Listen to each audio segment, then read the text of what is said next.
bonsoir. Alors, moi, je suis le troisième larron. On est un peu comme les Dalton, les quatre Dalton. Moi, je suis Mathieu Éloin, je suis ESSEC, donc je suis content de partager dans un parterre d'ingénieurs. Moi, j'ai un profil entrepreneur de deuxième partie de carrière, parce que j'ai travaillé 12 ans dans des grands groupes internationaux dans l'informatique. Alors moi, j'ai la tâche ingrate de vous parler un petit peu de chiffres, pour vous montrer qu'effectivement, derrière la créativité, derrière le concept, derrière le produit, il y a beaucoup d'analyses, il y a du CRM, et c'est très important pour nous, pour progresser, vérifier qu'il y a de l'usage et qu'on est sur le bon chemin. Donc là, c'est pour partager avec vous le fait que le produit que Thomas vous a décrit, finalement, il y a une réalité d'usage. Aujourd'hui, nous, on a évidemment 0 € de marketing. Donc nous sommes aujourd'hui en ce qu'on appelle, dans notre jargon, dans une guérilla marketing, où nous inventons chaque jour, en fait, des moyens tactiques de faire parler de la solution pour recruter des nouveaux voyageurs. Donc aujourd'hui, nous avons 21 000 inscrits naturels sur WePolo. Nous avons déjà centralisé 26 700 réservations réelles du booking voyageur sur tous les grands sites de voyage que vous pouvez connaître. Et ça représente aujourd'hui l'équivalent de 7 millions d'euros de réservations de voyage effectuées sur des grands sites. Alors vous voyez dans le slide ici que effectivement la réalité d'usage, c'est bien de pouvoir centraliser toutes ces étapes de voyage. Pas seulement des vols, parce que vous avez des applications qui vous permettent d'avoir des vols, des informations sur des vols, vous avez des applications que vous connaissez peut-être, qui sont délivrées par Voyage SNCF sur le train, vous avez des applications d'hôtel, vous avez maintenant des applications d'activité. Nous, on est user-centric, on pense qu'il y a une réalité qui est le voyage. Je suis voyageur, j'ai un voyage qui est composé de plusieurs briques, je vais voir tous les éléments au même endroit. Alors, pourquoi ils nous utilisent aujourd'hui? Qu'est-ce qu'on a? On a fait un sondage, alors on a utilisé notamment, je vais les citer, mais une solution marketing qui s'appelle Vertical Response, qui permet en fait d'interroger, de faire de la surveille quand on est une start-up auprès de ses utilisateurs, donc c'est du feedback terrain. Alors il y a cinq points qui ont été soulevés par nos utilisateurs qui sont très importants. La première chose, c'est la simplicité, c'est là-dessus qu'insistait Thomas. C'est-à-dire que plutôt qu'un long discours, vous transférez votre email et vous voyez ce qui se passe. Et en fait, vous avez toute une série de services qui s'enclenchent. Ensuite, vous avez bien tous les éléments de voyage à un seul endroit. Vous n'êtes pas obligé de surfer entre plusieurs applications mobiles. Vous avez bien tout à un seul endroit. Vous avez vos itinéraires, finalement, le voyage, c'est la situation de mobilité par excellence. Et donc WePolo vous permet d'avoir tous vos itinéraires, toutes vos informations sur votre mobile, quel que soit votre smartphone. Ensuite, c'est la possibilité, comme disait Thomas, de partager ses voyages, et c'est la possibilité de synchroniser son agenda, ce qu'on n'avait pas encore évoqué. C'est-à-dire que finalement, vous avez transféré votre email, automatiquement WePolo vous propose en fait de synchroniser vos agendas, et après, c'est tout. Vous n'avez plus rien à faire. Chaque fois que vous envoyez un nouvel email, c'est synchronisé sur votre agenda, Outlook, iCal, Lotus ou Google Mail. Alors, qui sont finalement ces utilisateurs? Vous êtes tout à fait dans la cible, je pense, dans la salle.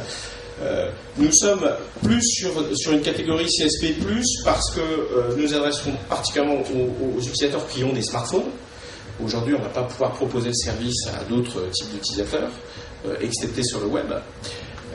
Nous avons pour l'instant une majorité d'utilisateurs qui sont sur iPhone et sur Bada, avec une forte montée en puissance de Windows 7.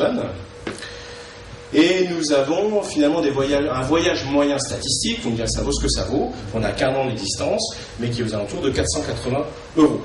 Et vous voyez une répartition entre les différentes tranches d'âge qui fait que WePolo, c'est pas pour les enfants, c'est pas pour les seniors retraités. Finalement, ça concerne tous les voyageurs.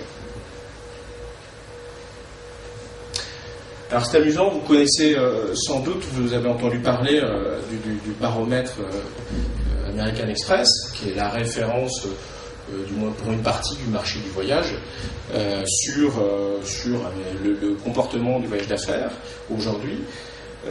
Nous avons des données intéressantes, c'est pour ça qu'on a repris cette notion de baromètre, des données intéressantes au niveau voyageur, puisque nous sommes complètement transversales à l'industrie. Et aujourd'hui, nous publions, je vais faire une petite plaquette, en l'occurrence pour cette conférence et la prochaine que nous faisons jeudi, qui reprend les éléments très concrets sur les types de voyages qui sont centralisés sur WePolo.